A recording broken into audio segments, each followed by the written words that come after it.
guys? Back with another episode of Topnotch Tips.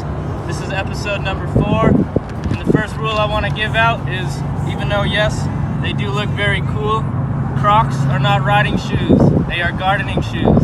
Or after riding shoes, they are very comfortable. Alright, so we covered regular wheelies, stand-up wheelies, drifts and burnouts. I think it's time we get into something a little bit more challenging. I think it's time for circles. This is going to be the intro into circles, the basics on how to dip it, how to stay in it, how to stay balanced. Also, a little bit about bike prep on what can make it easier and what might make it more challenging. Stay tuned. Alright, when first trying out circles, you really want a big open space and not a lot of stuff around that can get harmed.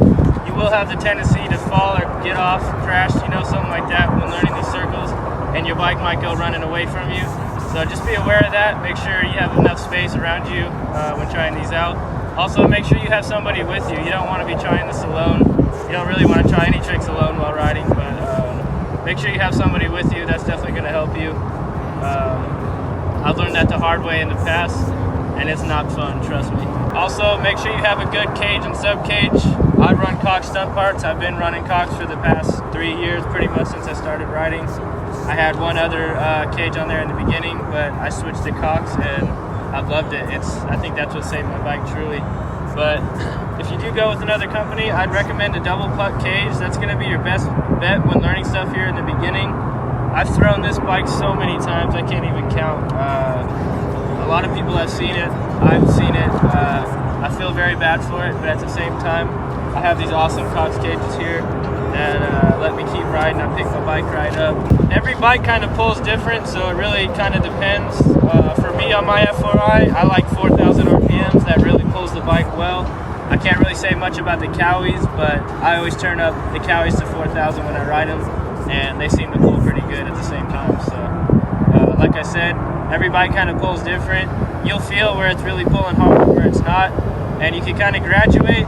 But I promise you, having that idle up and letting the idle do the work is going to be way easier than using the throttle. This is also where that bigger sprocket is going to come into play. You don't need a massive sprocket, but if you're on the big girl, the F4i right here, I'd recommend in the lot a 60-tooth in the rear, and you can be stock in the front for now. It's a great way to learn.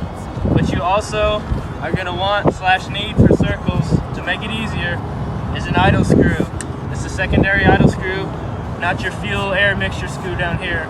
This is a secondary idle screw that you put on the bike, and that turns the idle up to the idle that you want, and it'll actually pull for you at a certain speed without having to give it any throttle. And that's where it really benefits you in the circle. So if you don't have the idle screw, I really don't recommend trying circles because it's a lot harder trying to use the gas than it is letting the idle do the work mostly. Alright, enough standing here in the sun because I can barely see. Let's get into some circle wheelies, baby. There's a common misconception in the beginning when you're trying to circle that you have to be leaned really far off the bike in the direction you're trying to turn. That's not the case. As you can see in this clip, I'm doing both. I'm going really far off the bike to the left, and I'm also standing really centered on the bike. If you're really far hanging off the bike in the direction that you're trying to turn, you're actually fighting that circle. So if you stay centered on that bike and really pull on the bars more, that's going to help you keep in that circle. Circles are controlled a lot by your upper body and counter steering of your lower body.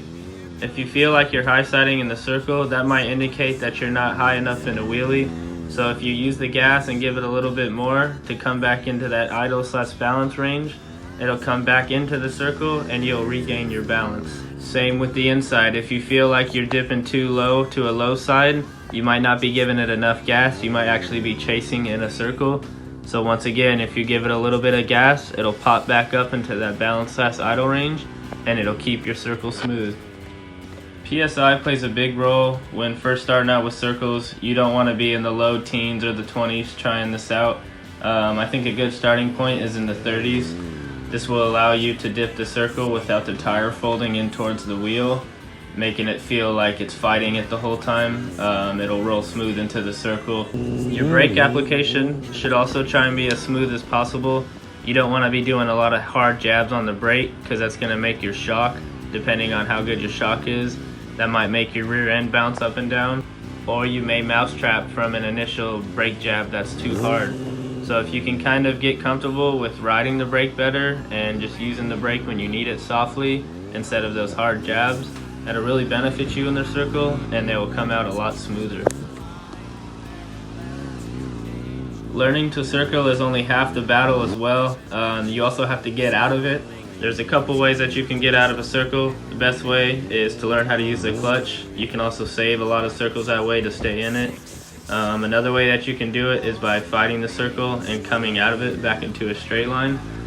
For that, you kind of just want to lean into the inside of what you're turning and kind of fight that circle, counter steer it to where you slowly start feeling it come back out. And once you feel it come back out, straighten your body back out on the bike like you would in a straight line and keep going straight. Another way that you could get out of it, which isn't the best way, but it's okay to learn in the beginning, is to just slowly do the circles and do it slow enough to where you grab the brake a little too hard and it kills the bike. But like I said, this isn't good on your fork seals, and it's not good to be shutting your bike off multiple times like that. So if you can learn the clutch, or if you can learn how to get out of that circle back into a straight line and set it down, that's going to be your best bet. I talked about how your handbrake and clutch finger should be when riding the bike, but definitely when you're in a circle, you should be covering that clutch. Like I said, if you can learn that clutch, it's really going to benefit you. But even if you don't, you might just happen to pull that clutch in last second to get out of a circle, and it might save you.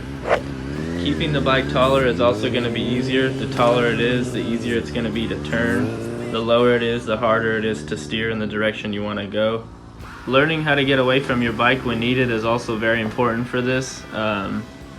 You don't need to have like cat-like reflexes or anything, but you'll know when things are going south and when you need to get away from the bike. Commitment is also going to be your biggest friend in this. It's definitely the weirdest feeling, dipping your bike into the circle and keeping it going and staying in it. But keep your body straight, centered on the bike, stay in it, stay committed, stay in the gas when you need it, and you'll stay riding in that circle. If you're first starting out, this is probably the most abuse that you have put your bike through yet when you're going to try these circles. Don't be scared. We build these bikes for a reason. As long as you have the bike protected well, it should hold up through the abuse. That's what we build these bikes for anyways. We build them to throw them around. The tricks that we're doing on them, they're not meant to be done anyways. So at the end of the day, any type of riding that we're doing isn't good for the bike. So what's a drop to it anyways, you know?